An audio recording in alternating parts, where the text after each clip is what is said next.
Good morning, children. We are studying the chapter Research Methodology. Here in this chapter, we have already discussed the two methods which are employed by sociology. The first was experimental method and second was historical method. Now today, we are going to discuss the third part of this chapter, that is called comparative method or anthropological method. It is called comparative method because a comparison is made through this method. The comparative method refers to the method of comparing different societies or different groups within the same society to show whether and why they are similar or different in certain respects. So we call it a comparative method. For example, in India, which is also a bigger society, and within India there are many smaller societies, and every society has different aspects. So through this method we can make a comparison between two societies or two groups.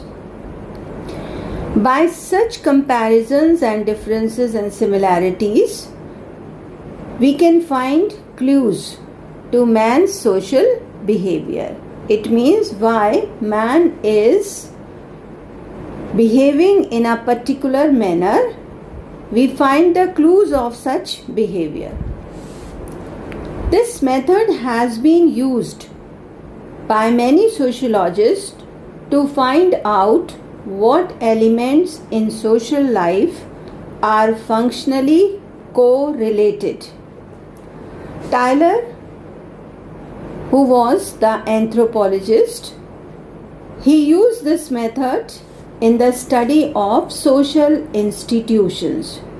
Which are the social institutions? These are marriage, family, religion, religious institutions, law, order, economy or economic institutions.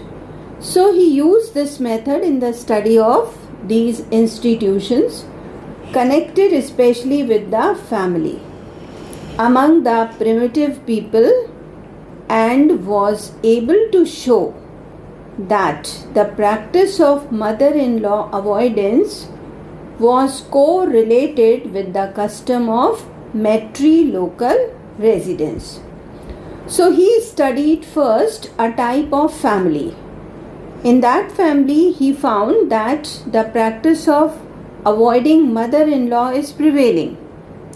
Then he found the clues of this practice of avoiding mother-in-law, and he found that it was prevailing in anthropology where the residence was matrilocal.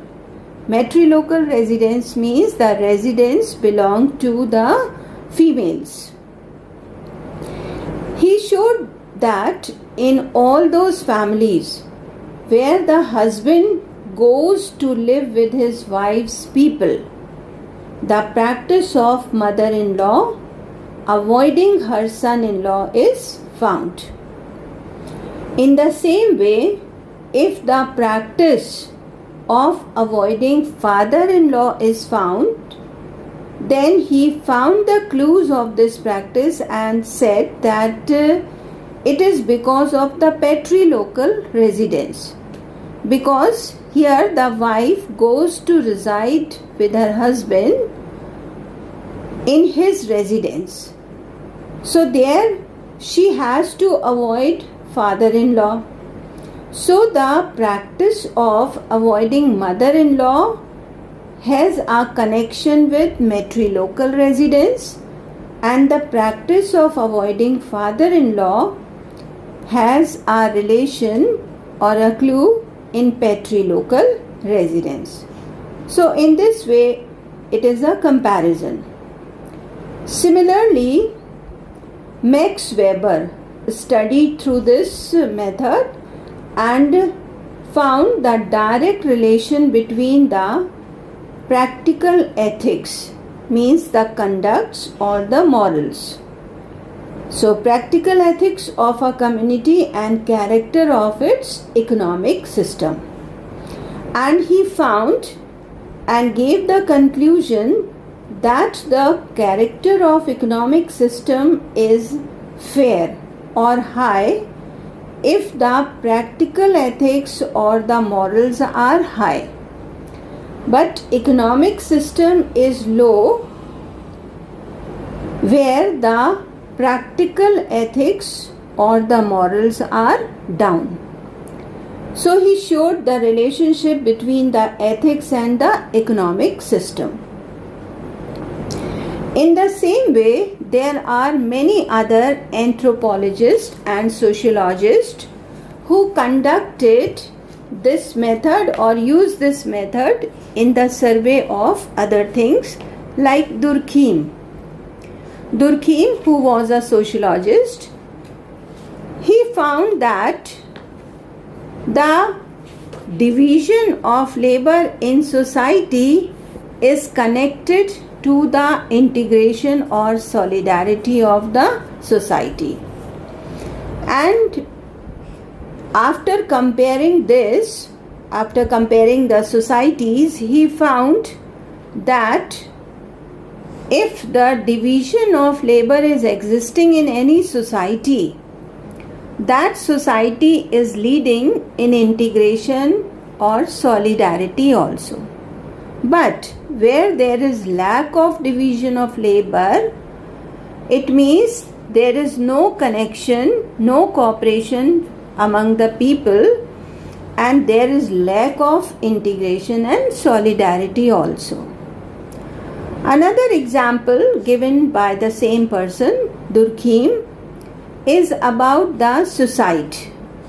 He studied suicide and aimed to discover the social causes of suicide by relating the rates of suicide in different social groups.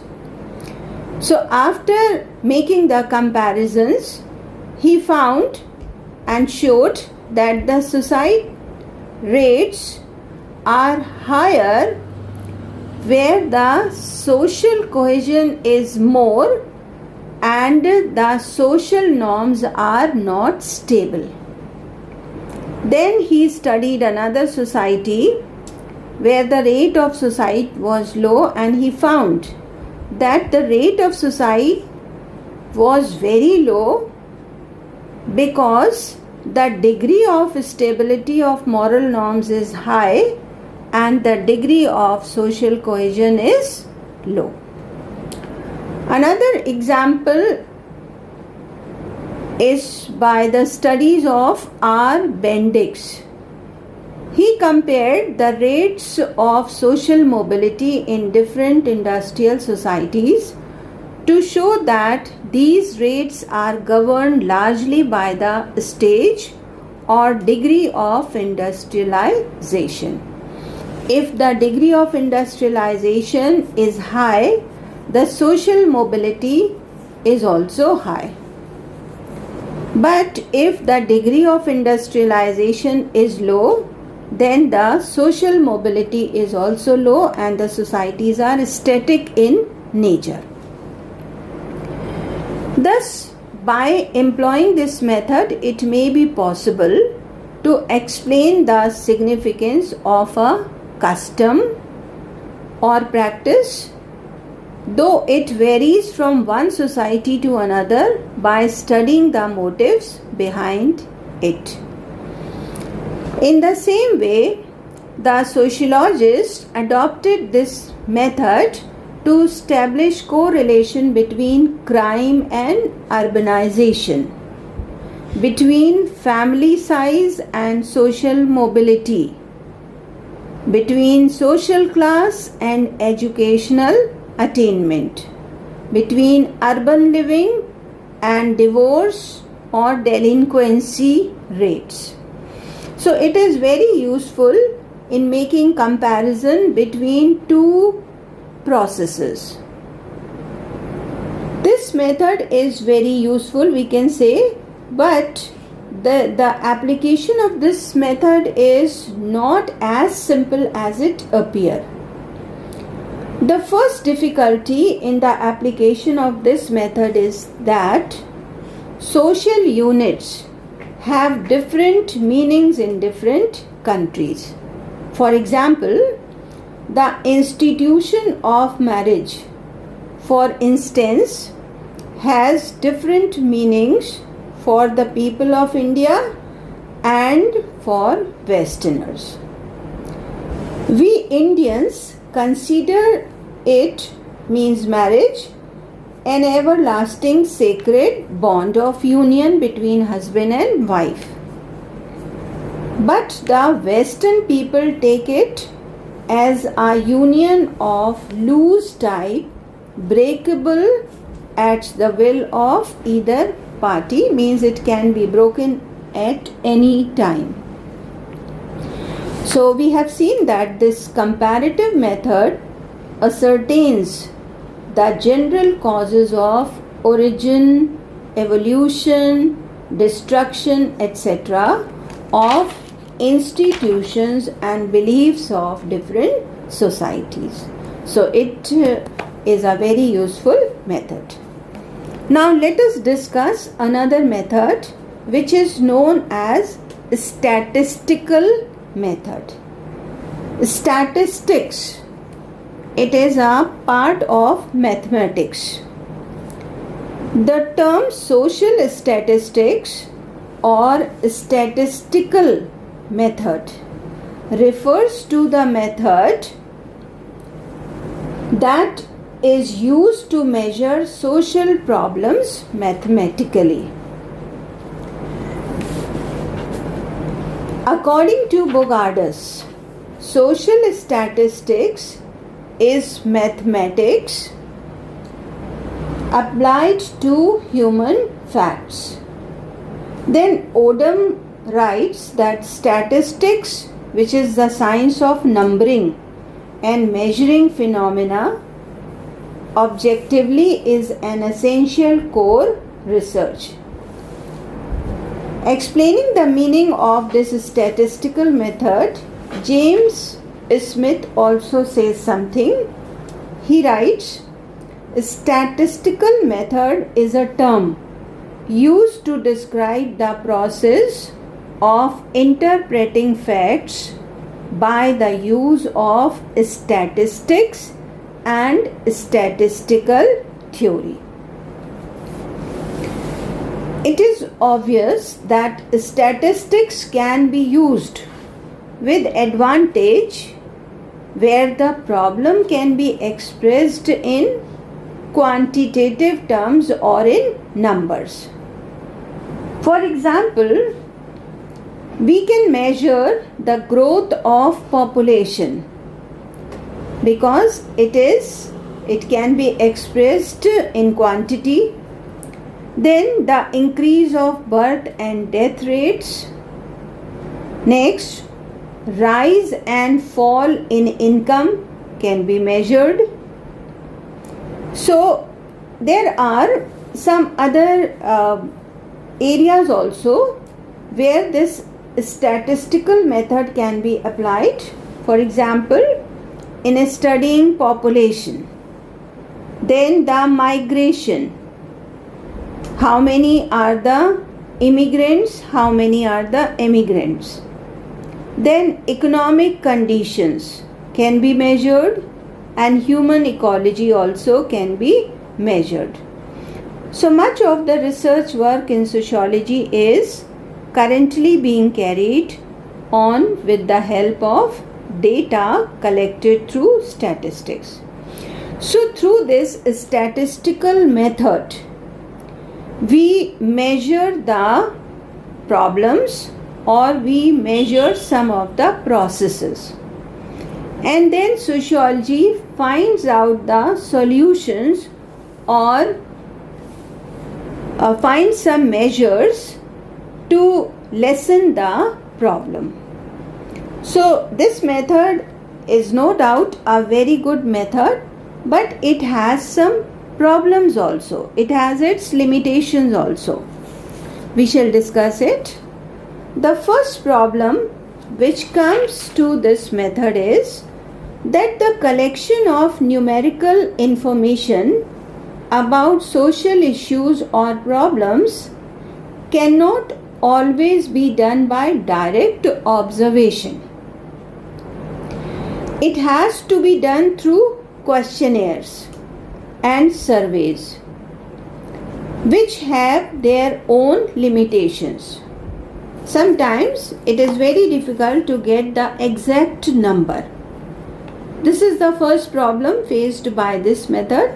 Then second problem is that a social statistician, means the worker who is working on the problem, is concerned with the problems of interviews also. In interviews, some respondents, means on whom the interviews are being conducted. So some respondents may refuse to provide the information which they have been asked for. Then the third problem is that social statisticians are often interested in the analysis of data. And this can be ordered but not measured. So always the analysis of the data is not possible.